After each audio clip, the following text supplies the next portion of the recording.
नमस्कार. आज चैत्र गुढीपाडव्याच्या सर्वांना हार्दिक शुभेच्छा. अ, नववर्ष संवत्सर म्हणजे मराठी कॅलेंडरमध्ये गुढीपाडवा. नवीन वर्षाच्या प्रारंभी गुढीपाडव्याने आपण नववर्षाची सुरुवात करतो. या नववर्षाला आपण दरवाजाला तोरण बांधतो.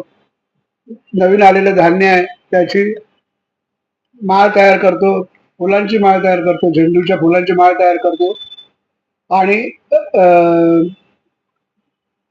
व्यवहारा आणि पूजेचा घडा सर्व सजवलं जातं. घरातील गृहिणी पूजेची जय्यत तयारी करतात आणि घरात गुढी उभारण्यात येते. गुढीला बांबू, साडी किंवा ब्लाउज पीस किंवा इतर कपड्याचा शर्टाचा पीस असे कपडे घेऊन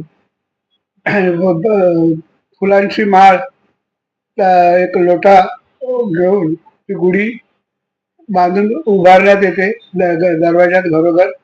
आणि गुढी उभारली म्हणजे असं म्हणतात की प्रभू रामचंद्र जेव्हा वनवासातून अयोध्येत आले तेव्हा तो दिवस गुढी उभारून लोकांनी आनंदाने साजरा केला आणि नववर्ष दिन म्हणून तो त्या दिवसापासून साजरा करण्यात येतो.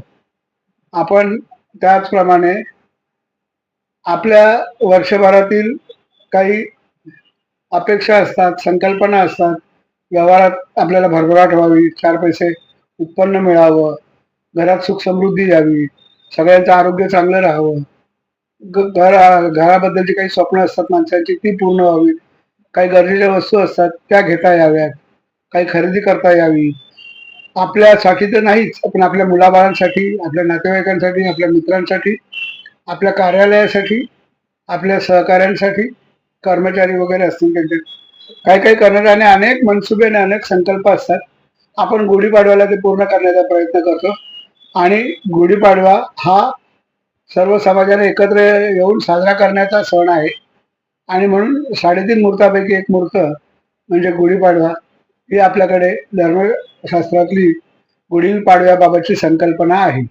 आणि ही संकल्पना यशस्वी करण्यासाठी आपल्याकडे अनेक संस्था तत्पर असतात. विरारमध्ये विठ्ठलनाथ संस्थान या संस्थेतर्फे दरवर्षी गुढीपाडव्याची शोभायात्रा काढण्यात